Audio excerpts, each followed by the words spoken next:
gostaria de falar com vocês hoje sobre a luta contra o pecado. E o texto bíblico é Neemias 13:8. Diz assim o texto: Fiquei muito aborrecido e joguei todos os móveis de Tobias fora da sala. Mandei purificar as salas e coloquei de volta nelas os utensílios do templo de Deus, com as ofertas de cereal e o incenso. Eu queria falar com vocês hoje sobre a luta contra o pecado. Você pode estar alcançando grandes vitórias em sua vida. Você também pode estar provando o poder de Deus em sua vida. Mas o pecado, com toda certeza, continua como ameaça sempre presente e você deve lutar contra ele. Mesmo uma pessoa vitoriosa, cheia de fé, que está ganhando, pode ser abalada se não lutar continuamente contra o pecado. Isso é fato.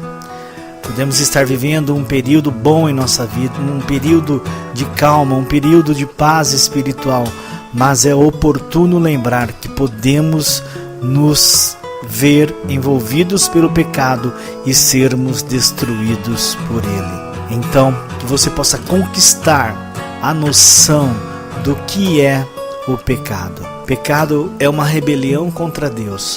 Pecado é você desobedecer a Deus. No Novo Testamento a gente vê que o pecado é a transgressão da lei. 1 João 3:4 fala sobre isso.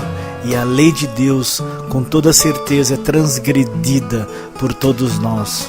Olhe, por exemplo, para os 10 mandamentos e você vai ver quantas leis têm transgredidas, quantos mandamentos têm sido por você mesmo quebrados. Agora o pecado deve ser resistido. A Bíblia diz em Hebreus 12:4, na luta contra o pecado, vocês ainda não resistiram até o ponto de derramar o próprio sangue.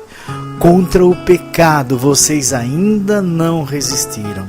O pecado é para ser resistido numa luta que chegue ao ponto de suarmos grandes gotas de sangue. Note a intensidade da resistência a ser feita. Os pecados são como as ervas daninhas. Ou você faz resistência arrancando-os fora toda vez que eles aparecem, ou eles infestarão a sua vida.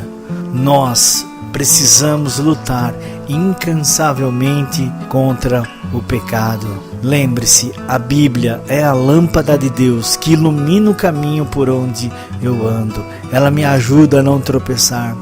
Você será muito feliz de dia e de noite se você ficar pensando na palavra de Deus e imaginando como pode obedecer ainda mais a Deus, ainda mais de perto.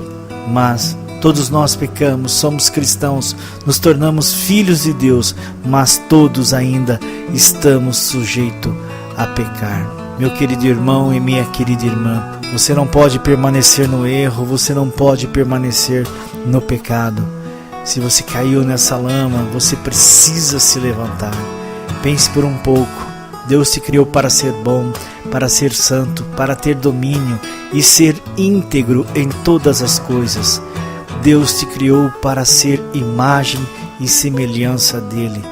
E hoje, nesse dia, nesta hora, neste momento, diante de Deus, comece a se perguntar em que área da sua vida você tem errado, aonde Deus ele tem te reprovado, em qual conduta Deus tem te reprovado, em qual prática, em que coisa Deus tem te reprovado. Será que você tem se misturado com os que não temem a Deus? Será que você tem deixado influenciar por pessoas que praticam o mal? Seja honesto com você mesmo. Em toda a criação não há nada oculto dos olhos de Deus. Tudo se encontra descoberto, nu, diante dos olhos daquele a quem devemos prestar contas. Tudo, toda mentira, toda maldade, todo pensamento, todo sentimento, tudo se encontra descoberto e nu aos olhos de Deus. É por isso que hoje, diante do Senhor, o seu erro está sendo reprovado. E talvez por causa desse erro, talvez por conta de algum pecado, você tenha perdido sua tranquilidade, seu conforto em casa, seu bem-estar consigo mesmo e com Deus.